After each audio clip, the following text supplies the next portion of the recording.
We are back downtown Raleigh, North Carolina at the Red Hot CreativeVerse 2024, and I am here with Mr. Daniel. I feel very lucky to be on your pod. Thank you. So tell us a little bit about yourself. I'm an entrepreneur and an author. For the last 20 years, I've been building businesses, growing them, selling them, scaling them. I've been buying businesses. So basically all things entrepreneurship. I'm also a dad of 3 kids. I wrote a book called How to Raise Entrepreneurial Kids as well. So basically, those are probably the main things. I live in London in the UK. So what made you come to... I got invited. This is my first time. Really? First time in North Carolina, first time in Raleigh. Yeah. Welcome. We're glad to have you. So, what is like something that you're super excited about with this CreativeVerse? Well, I think it's a big time for creativity. AI, if we think about AI, which is probably the hottest topic, it really does have 2 superpowers. It really allows people to create more than they thought they could and faster than they thought they could.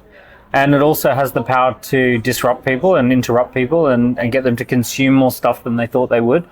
I think for creators, this is a particular moment where we all have to think about how it impacts us and, how we're going to use AI and how we're going to use it for us, not against us.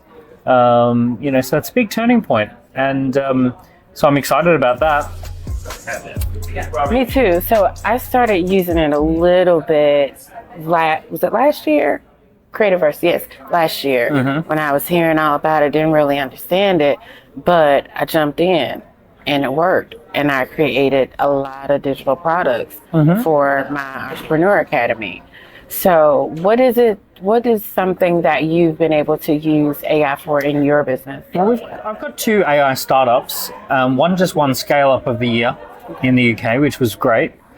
So we use AI to generate quizzes and surveys. So we built a software platform where AI, if you want to create a quiz or a survey to collect market data or to collect leads, you can push a few buttons, tell it a little bit about who you are and who your customers are. It will write thousands of words and build a whole marketing campaign around it. And then it will code it into a landing page, into a results page. So that's one of the things that we've done. The other one that's interesting is, because you write books, I write books. Normally you write a book in a normal word processor.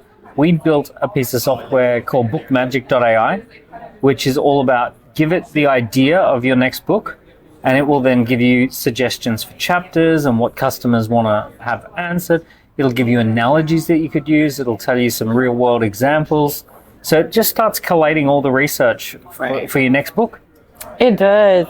And Insider, you guys, I used it to help me frame the Walk a Mile in My Shoes docuseries. And it gave me like breakdowns of different ways to spend each episode. And I thought that was really cool. It's a bit like an assistant. Yes. It's a free assistant. Free assistant, you guys. So, did I ask you something that no one knows that you would like to share? No one knows that you would like to share with the world. Oh, I'm not sure I'm ready to share this, but something funny or that you like to share. We're live. All right. Let's go for it. I have a really lovely relationship with my cat. My cat will only come and cuddle me out of the whole family. She thinks that I'm her boyfriend, right? I pick her up, I put her on my shoulder. She will let me wear her like a scarf, right? But anyone else wants to pick her up? No, the answer is no, right? Oh, wow. So I've not told anyone else this, but me and my cat, we're like this. You got a special thing going on. That's the first thing that came to mind. I didn't know what I was going to answer. So I have 2 girls. I'm a girl mom, puppies. And they think that, so I want to say Cha-Cha is maybe about 5, Coco maybe 2 or 3. They take over my husband. Like they have a special thing. I don't understand it. I just stay in my place, but I get it. I get it. So Daddy's girls. Yeah. Special love to the wife. I understand what you're going through. I got a daughter who's turning 6, and she sent me a lovely little song while I'm traveling for me to listen to her. She's got a little voice of an angel, she does. Well, I think she does. So sweet. So, advice or a tip for young up-and-coming creative? So there's 4 things that I want to get right when I'm starting a new business. And I've started a few, and a lot of them have grown really fast, but there's 4 things that we want to get right from the beginning. Number 1 is the concept. I always assume if I've got an idea, I always assume that it's only 30 or 40% done. We can develop it, we can change it. So I always stay open to improving the idea. The next thing is the audience, who it's for. And once again, I want to do a bit of research. Sometimes when I do research, I'm surprised that I thought that we should be doing this for this type of customer, but it's actually a different type of customer who's most interested. Some of the businesses that I've launched, we were really surprised at some of the places that people were buying geographically, some of the different types of business owners or the different types of use cases or how they wanted to use the product that we didn't imagine. So the audience is important. Third thing that a lot of people get wrong is the offer. So when creators offer, they always offer their time, and it's always time for money. And what we want to do is say, well, what is the customer trying to do? If they could wave a magic wand, what do they wish they could achieve? And then how can we help them get that result without just using time?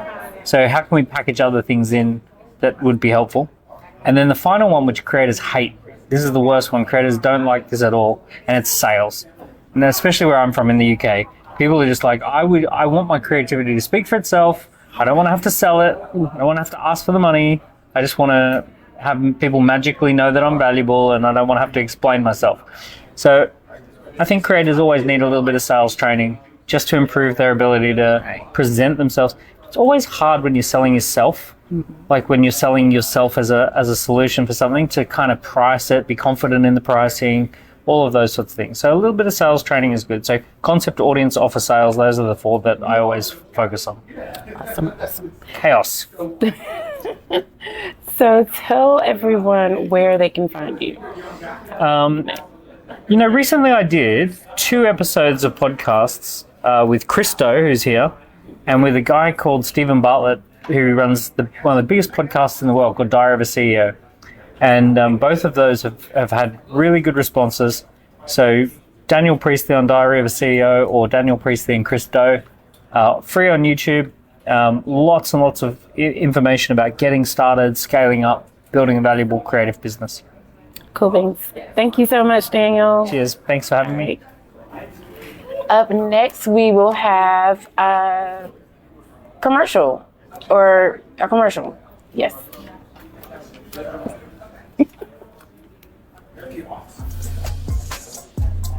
Can't believe I shared that about my cat. Yeah.